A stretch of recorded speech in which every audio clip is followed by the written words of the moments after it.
বাইগান। আমি আছি এখন পুন্ডিবাড়ি বিডিও অফিসে, আর এখান থেকে আমার যেতে হবে এখন কোচবিহার এসডিও অফিসে। তো চলো, রেডি হয়ে গেছি আর এখন আমি রওনা দেবো কোচবিহারের পথে।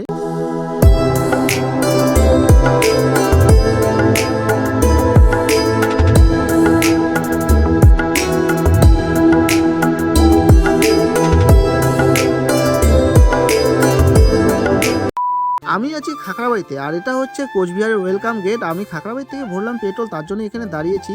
তো এখন চলো এখান থেকে যাব কোচবিহারে। তো আর আমরা মাথায় আমি রুমাল বেঁধেছি, কারণ রুমাল বেঁধে হেলমেটটা পরলে কমফোর্টেবল লাগে, আর গরমে মাথা ঘামেও না, অনেকটা কম ঘামলেও টের পাওয়া যায় না।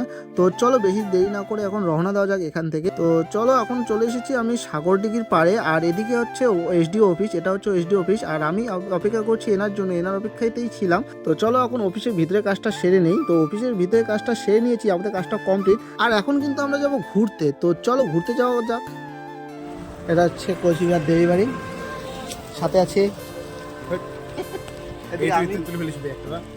এটা হচ্ছে কোচবিহার ঐতিহ্যবাহী মন্দির বড়দেবী বাড়ি। আর এখানে কিন্তু প্রতি বছর দুর্গাপুজোর সময় অনেক বড় করে ধুমধাম করে দুর্গাপূজা হয়।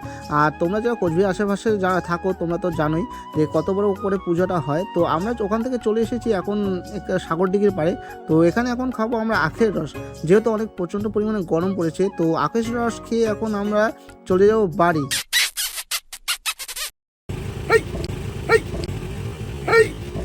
কন্ট্রোল।